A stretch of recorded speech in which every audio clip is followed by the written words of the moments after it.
नमस्कार मित्रों, मैं दुर्गा प्रसाद मिश्रा संस्कृत पूर्वोद इस चैनल पर आप लोगों का हार्दिक स्वागत करता हूं। हम लोग शिशुपाल वध का 31वां श्लोक पढ़ रहे हैं। इति ब्रुवन्तं तमुवाच सव्रती न वाच्यमित्थं पुरुषोत्तमत्वया त्वमेव साक्षात् करणीय इत्यतः किमस्ति कार्यं गुरुयोगिनामपि। देखिए, इसमें वंशस्थ छंद है, ये बात हम आपको बता चुके हैं पहले ही। इति माने इस प्रकार से, ब्रुवंतम अर्थात बोलते हुए, तम माने उनको, किनको, तो इस श्लोक के पहले 5 श्लोकों में श्री कृष्ण जी नारद जी से बोल रहे हैं, नारद जी की प्रशंसा किए जा रहे हैं, नारद जी से आगमन के प्रयोजन को पूछ रहे हैं।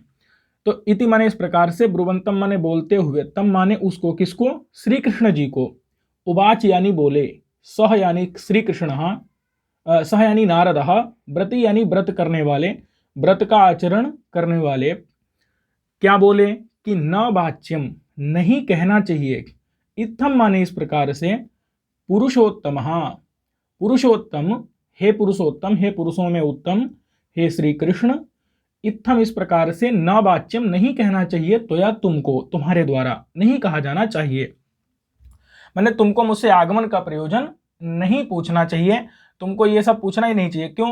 क्योंकि अन्य कोई प्रयोजन हमारा क्या हो सकता है, हम तो सिर्फ तुम्हारे दर्शन करने के लिए आए हैं, तुम्हारे दर्शन करना रूपी प्रयोजन ही सबसे बड़ा प्रयोजन है, इससे बड़ा प्रयोजन योगियों को कहाँ होता है।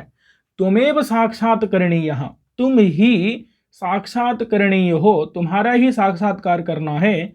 इति अतः, इति माने इस प्रकार से, अतः माने प्रयोजन से, अतः इससे, किम अस्ति कार्यम गुरु, इससे गुरु कार्यम किम अस्ति, इससे ज्यादा बड़ा कार्य क्या है, योगी नाम अपनी, योगियों को भी तुम ही साक्षात्करणीय हो, तुम्हारा ही साक्षात्कार करना है, इससे ज्यादा बड़ा योगियों को भी कोई कार्य नहीं है, इसलिए तुमको प्रयोजन इत्यादि पूछने की आवश्यकता नहीं है, क्योंकि हम तुम्हारा साक्षात्कार करने के लिए ही आए हैं, तुम्हारा दर्शन हो जाए बस, इससे बड़ा क्या काम है हमको, इससे बड़ा योगियों को क्या काम हो सकता है।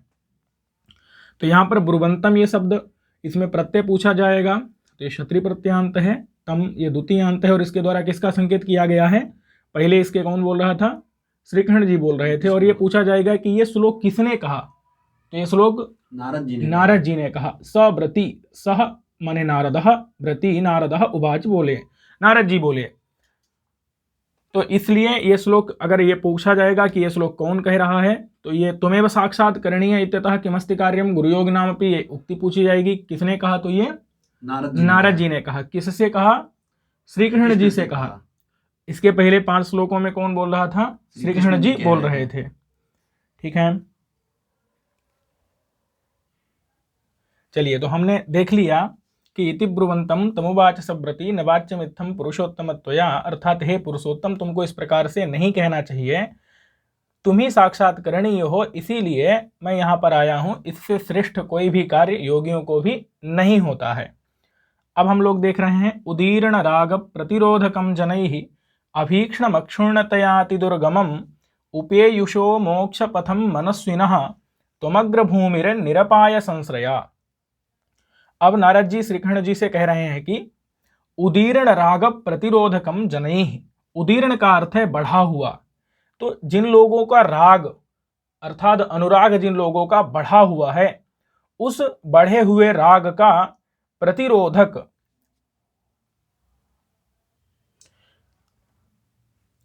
अर्थात रोकने वाला, माने कि उदीर्ण यानी बढ़ा हुआ जो राग है, उस वह राग जो है अनुराग, वह प्रतिरोधक है अर्थात रोकने वाला है।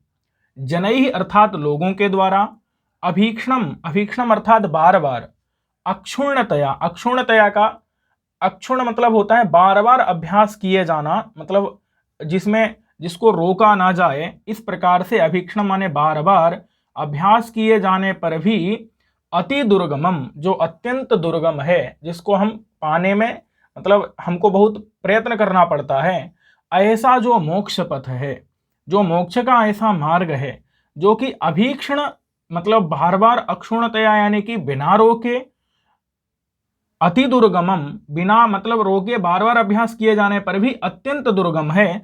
अत्यंत दुर्गम अर्थात कि दुखेन गंतुम शक्यः, जिसको दुख से हम पा सकें, और क्योंकि उदीर्ण यानी जब बढ़ा हुआ अनुराग होता है तो वह अनुराग उसका प्रतिरोधक होता है। उदीर्णः रागः प्रतिरोधकम यस्य, बढ़ा हुआ राग प्रतिरोधक है जिसका।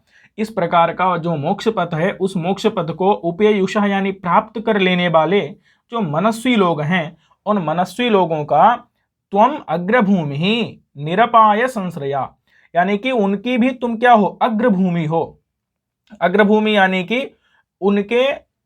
उनका आश्रय, जिसको वो पाना चाहते हैं उस प्रकार के तुम हो। और तुम ऐसे संश्रय यानी आश्रय हो जिसका अपाय, निरपाय यानी कि कभी भी अपाय यानी कि अभाव नहीं होता, निर्गत हो गया है अपाय, अपाय जिससे ऐसा तुम संश्रय हो यानी कि जिसका कभी भी अभाव नहीं होता, इस प्रकार के तुम आश्रय हो। और तुम अग्रभूमि हो अर्थात उनके श्रेष्ठ आधार हो, श्रेष्ठ आलंबन हो, जिसको वो लोग पाना चाहते हैं। तुम मुख्य आश्रय हो किसके, ऐसे मनस्विनः मनस्वियों के, जो कि मोक्ष पथम उपेयुषः यानी मोक्ष मार्ग को पा चुके हैं। अर्थात लोग मोक्ष पाने के बाद भी, जीवन मुक्त होने के बावजूद आपको ही पाना चाहते हैं, आपके ही आश्रित होना चाहते हैं, क्योंकि आपको पा करके उनका उस संश्रय का कभी अपाय नहीं होता, उस आश्रय का कभी भी अपाय नहीं होता है। और वह मोक्ष पथ कैसा है, अत्यंत दुर्गम है। कब, जब उसका अभीक्षण माने बार बार अक्षुण्णतया, मतलब कि बिना रुके उस पर अभ्यास किया जाए, उसके बावजूद जो अत्यंत दुर्गम है, जो कि उदीर्ण यानी बढ़े हुए राग के कारण प्रतिरोधक, या बढ़ा हुआ राग जो है प्रतिरोधक है, जिसमें बाधक है, जिसमें ऐसा जो लोगों के द्वारा अभीक्षण बार बार अक्षुण्ण होने पर भी, माने बिना रोकने पर भी, जिसको जो अत्यंत दुर्गम है, इस प्रकार का जो मोक्ष पथ है उसको उपेयुषः मनस्विनः, माने कि मनस्वी लोग जो कि प्राप्त कर चुके हैं, उन मनस्वियों की तुम अग्रभूमि हो अर्थात श्रेष्ठ आलंबन हो। और निरपाय संश्रय यानी कि ऐसे आश्रय हो जिसका कभी भी अपाय नहीं होता है। यहां पर देखिए, अगर प्रश्न पूछा जाए कि त्वम शब्द से किसको लेना है, तो श्री कृष्ण जी को लेना है। अग्रभूमि कौन है, श्री कृष्ण जी है। मुख्य आलंबन कौन है, मनस्वी, हाँ, मनस्वियों के मुख्य आलंबन श्री कृष्ण है। निरपाय संश्रय अर्थात ऐसे आश्रय जहां से जिसका कभी भी अपाय भाव नहीं होता है, ऐसे कौन है, श्री कृष्ण जी हैं। और मोक्ष पथ को उपेयुषः, ये विशेषण है मनस्विनः का। मोक्ष पथ को प्राप्त कर चुके हैं कौन, मनस्वी। और अत्यंत दुर्गम क्या है, मोक्ष पथ है। जनैहि, लोगों के द्वारा अत्यंत दुर्गम क्या है, मोक्ष पथ है। और ये मोक्ष पथ द्वितीयांत है। उदीर्ण राग प्रतिरोधकम, ये भी द्वितीयांत है, माने बढ़ा हुआ राग है प्रतिरोधक, जिसमें ये बहुव्रीहि है।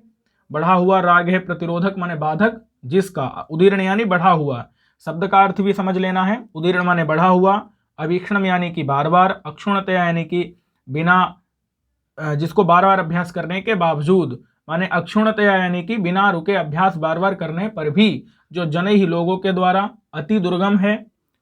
उपेयुषा यानी प्राप्त कर चुके मनस्वी लोग जिस मोक्ष पथ को, ऐसे मनस्वी लोग, उनके लिए भी त्वम माने तुम यानी श्री कृष्ण। तो ये हमको शब्द का अर्थ और इसमें समझ लेना है। छंद इसमें भी वंशस्थ है, वंशस्थ छंद ही इसमें चलेगा। और इस श्लोक में समासोक्ति अलंकार भी है।